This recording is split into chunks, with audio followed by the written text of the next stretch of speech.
Hi everyone, I'd like to walk you through just revising your proposal letter assignment. So this will hopefully be a helpful exercise, not only in editing in general when you're writing, but also in this assignment in particular. So let's go ahead and get started. When you're thinking about the look of your proposal, I did want to remind you all that you want to have a letter format. So remember that this means you need your address first, the address of the person you're sending this to, a greeting, the body of your letter, and then a signature. So it's similar to how you should probably write a professional email. And although you may not write a lot of letters in your lifetime, I think it's useful to know that if you do need to write a cover letter for a job or a proposal of some kind for a position, that this is how formally they would be presented. One thing I do want to note is that in this letter example here to the right, they don't break this into paragraphs, but you will want to make sure that you do because your letter is going to be longer than this one here. So just a reminder of how your letter should be formatted and not the typical essay. So when you're revising, which is kind of the first step of editing or re-seeing your proposal, you want to kind of first look over big ideas.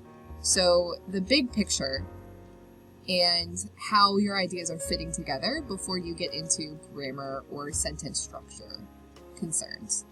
So some questions to ask yourself. Will a reasonable person understand what I'm trying to say and how I'm trying to say it? So put yourself in the shoes of the person you're writing to. If you're writing to the mayor of your town, if you're writing to the manager at your job, literally pretend you are that person and reread your letter. Will they understand your perspective? Are you thinking about it from their point of view? All right.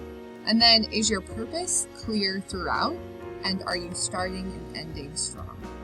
So remember, letters and essays, both, really any kind of communication you're having, especially in English, we tend to have the meat, the sort of get right to the point in the beginning, and then we reiterate that point at the end.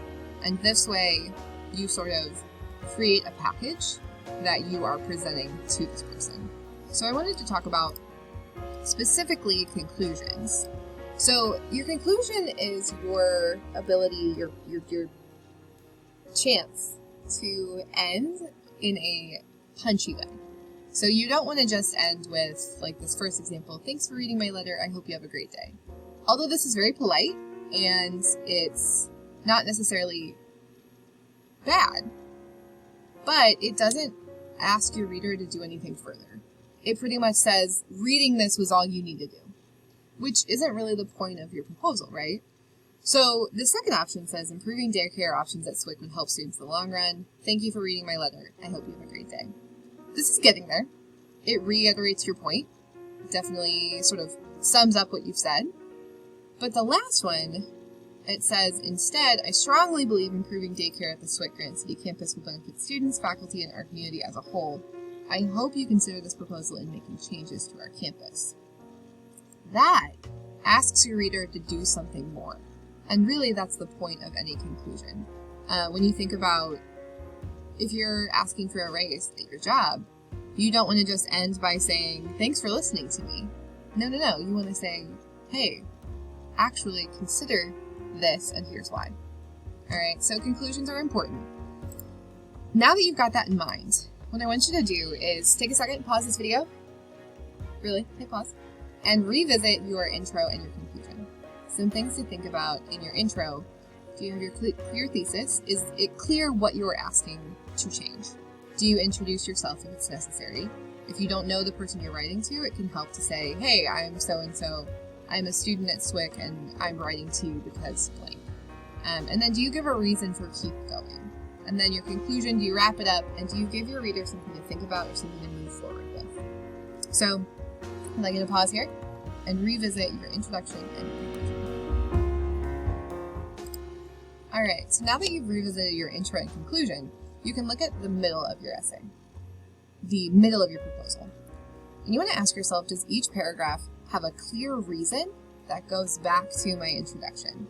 All right, so if I'm saying I'm writing to you because I need a raise at my job, does each paragraph give a different reason why that is a change that should be made.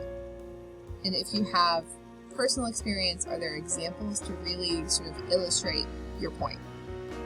And is it clear in each paragraph why your reader should agree with you? This doesn't mean that you need to suggest a different change in each paragraph. That's not what you're doing. What you're doing is saying, here are different reasons why this one change should be made. So sometimes I see students try and say, hey, some changes I'd like to make to our city, Granite City, for example. I'd like to see, like, we need, in one paragraph they'll say we need a bowling alley, and then we need more restaurants, and then we need more shopping. And that's not going to be as strong as saying, we need a bowling alley, and here are 3 reasons why. Alright, so think about that when you're looking at your support. So I'm going to have you pause the video again, and go look at your body paragraphs. Alright, so you've revised your introduction and conclusion, you've looked at the support in your letter, and now you're ready to edit. Some of you may be at the place where you edit as you go, and that's great. I respect that. I think that that's a great habit to develop. But some of you may struggle with the idea of editing all at once. So I wanted to give an example and then talk about things I notice in this assignment particularly, or in just student writing, that you may want to focus on. So looking at this example, this is a real example from a student shared with permission. So this student says, Dear Mr. Mance, who is the president of SWIC, I say, hello, my name's Olivia. I'm a student at SWIC, and I'm coming to you with a proposal I think would benefit not only SWIC, but for other students. SWIC has a lot of amazing classes, but today I wanted to give you an idea on a new class a student could take that SWIC could offer. In today's world, employers lack communication skills, which then the employees suffer. Going to work and knowing your boss doesn't know how to properly communicate makes it harder than it should be for you to work. It's a real problem nowadays.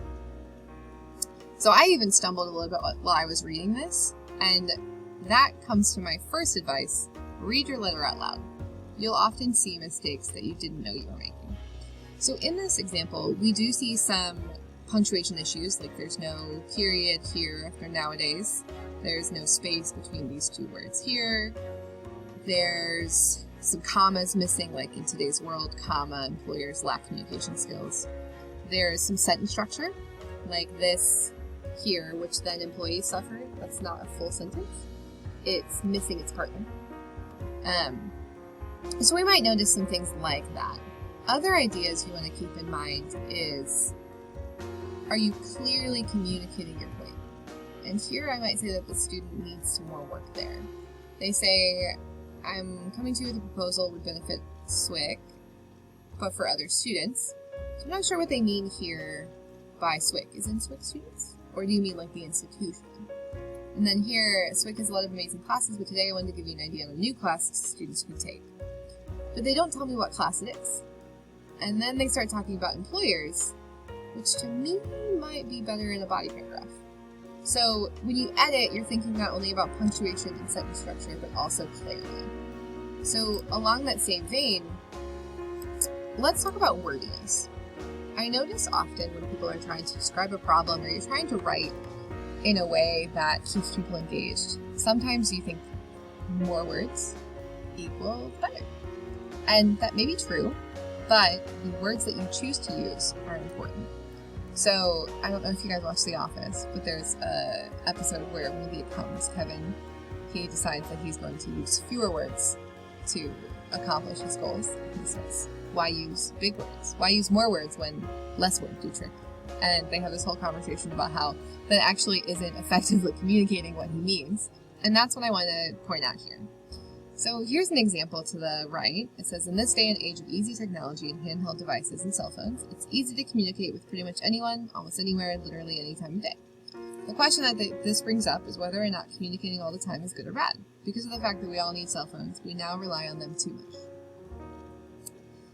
So my feedback here is, I kind of ask myself, okay, what point are they making? And they're saying, well, we use technology too much. I'm able to communicate that idea in 3 words when this student used 30. And that tells me that they're probably not using the most specific words, the most effective ones. So when they say in this day and age of easy technology, it's pretty vague.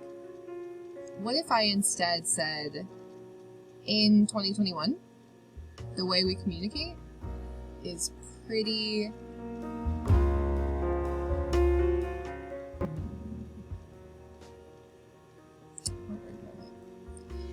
the way we communicate is misunderstood. That's much more specific than saying we communicate pretty much with anyone, almost anywhere, any time of day. It's true, sure, but it's not really telling me anything I don't already know.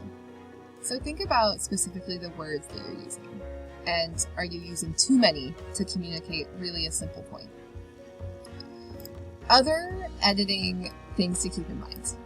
Your You Writing section for this week covers 5 different common editing mistakes that I see. Identifying subjects and verbs, run-ons and comma splices, verb tense, pronoun agreement, and then other comma rules.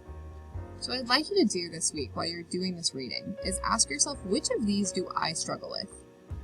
Which of these applies most to my writing? And that's what I want you to focus on editing in your proposal. So not only think about the words that you're using and how you can be most effective, but also which of these editing concerns applies most to you. All right? So I'm really excited to see what we come up with in these proposals, and I will talk to you all soon.